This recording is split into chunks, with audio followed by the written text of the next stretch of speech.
graça e paz.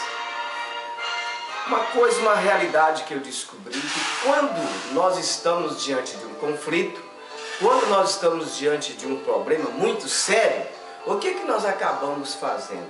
Nós reagimos e pagamos com a mesma moeda, retribuímos aquelas palavras na mesma altura. Mas a palavra de Deus não recomenda isso. Se você tem atritos, se você tem alguns problemas, você ficou agitado, o que você deve fazer? Você deve responder na direção de Deus com amor, com entendimento e etc. Assim você vai desarmar aquela outra pessoa. Como que você vai falar na mesma altura que ele fala? Você está armando ele contra você. Então, se nós vemos aqui também Provérbios 15:1, o que diz Provérbios 15:1?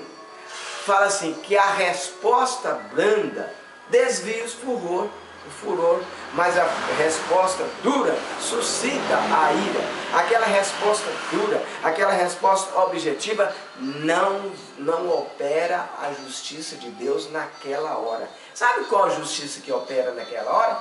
É a sua justiça. Então, quando nós falamos em amor, falamos brandamente, nós estamos atraindo a justiça de Deus para operar naquele momento.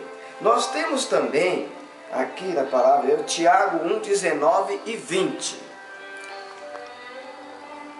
Tiago 1:19 e 20. Sabeis isso, meus amados irmãos, mas todo homem seja pronto para ouvir, tardio para falar, tardio para se irar, porque a ira do homem não opera a justiça de Deus. Então está falando, sabei isto, amados irmãos. Você já sabia isso? Deus está querendo que você saiba. Sabei isto, meus amados irmãos.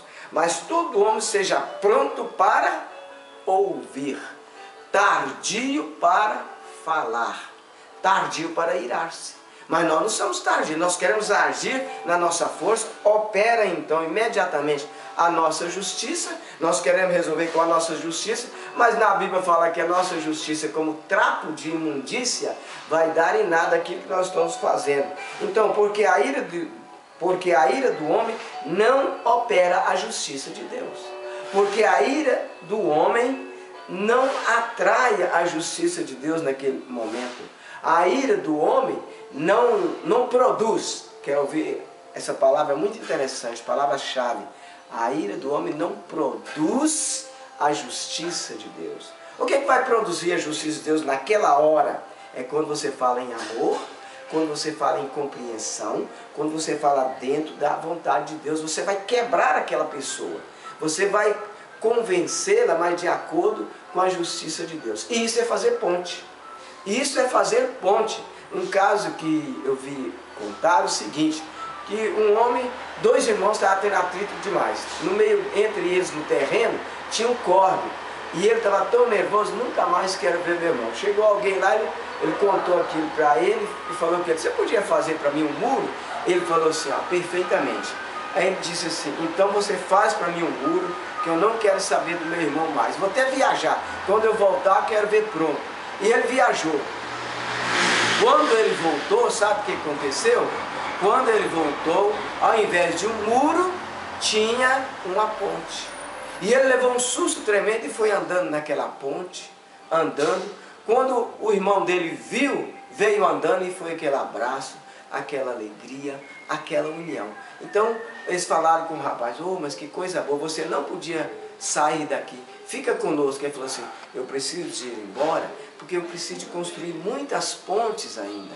E nós precisamos de ser construtor de ponte, construtor de união, trazendo paz entre uns e outros. Temos também Lucas 19:10. Lucas 19:10. Porque o Filho do Homem veio buscar e salvar o que se havia perdido. Então, olha que ponte maravilhosa, olha que oportunidade maravilhosa. Ele veio buscar e salvar. Por que buscar e salvar? Porque aonde você devia passar desse lugar para o outro, você não tem condição.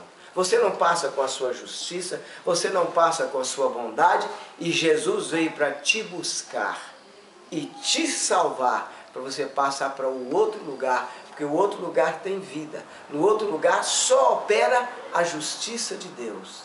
E assim nós seremos abençoados. Amém.